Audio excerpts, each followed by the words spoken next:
وزیر اعظم صاحب په دې کرونا ټایګر فورس اناونس کړی دی، نو زما خو خپل پرسنل اوپینین دا دی چې په دې وخت کې د الله قهر ته ټایګر کول غواړي، بلکې په دې جهاد کې د ټولو نه مین کردار ډاکټران ادا کوي. د دې کټ نه، د دې پروټیکشن کټ نه بغیر دا ډاکټران دا جهاد نشي کولی. خدمت پکار دی. او بل الریډي زموږ سره د پولیو ورکرز موجود دي، نو د هغو نه دي دا کارونه والي. زموږ سره الریډي بلدیاتي نمایندګان موجود دي، کوم چې تېر سیټ اپ دی هغه دې عریضي ته وربحال کړي. خاص سټاف دی، خو زما دا ریکویسټ دی چې ټوټلي کوم چې پیرامیډکس دي، کوم چې نرسان دي، کوم چې لوور سټاف دی کلاس 4 دي، دوی ټولو له دې پرسنل پروټیکشن کټس ورکړي. اعوذ بالله من الشیطان الرجیم، بسم الله الرحمن الرحیم. نن زه ډېر زیات خفه یم چې خبر شوم چې په یونین کونسل بیها کې او په بیها کلي کې تقریبا 100 کسه مطلب د هغو د لاسه انفیکټډ شو د کرونا وایرس.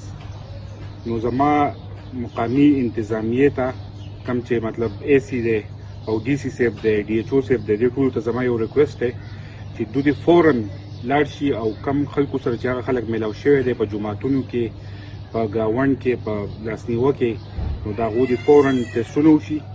او د هغې نه علاوه چې دغه ځای کې څومره خلک دی، د غرونو خلک دی، زموږ ملګري دي ټول زموږ غرونه، هغو ته د خوراک سپلایي او د خوراک ترسیل چې دی هغو ته دې ورسي په هر حال باندې چې هغو ته څه مسلې را نه شي. بله خبره دا زه کومه چې دلته کې د دې علاقې نمایندګانو MNAs او MPAs هغه په دې وخت کې غیب دي.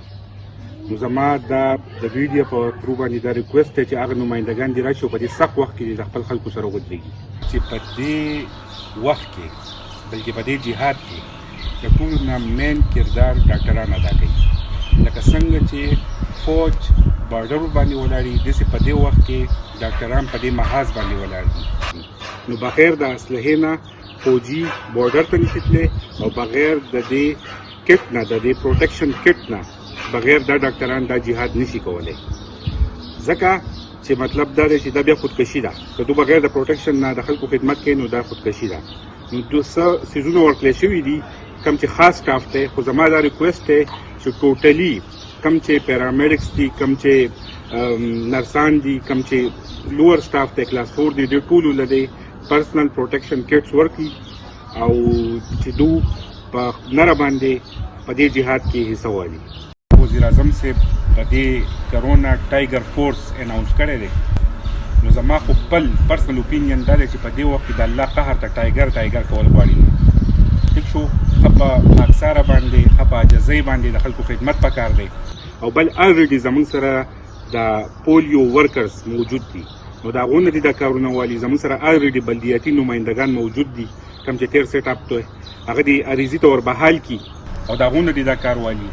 نو دا مطلب دا د ماشومانو خبرې نه دي چې په دې وخت کې مطلب ته وسیم اکرم استعمالوي او یا چېرته ټایګر استعمالوي، او دا خبرې چې دي دا د ماشومانو خبرې دي. خدای ته وګورئ دا سخت وخت دی او په دې وخت کې د وزیر اعظم د ماشومانو راخوی پرېږدي.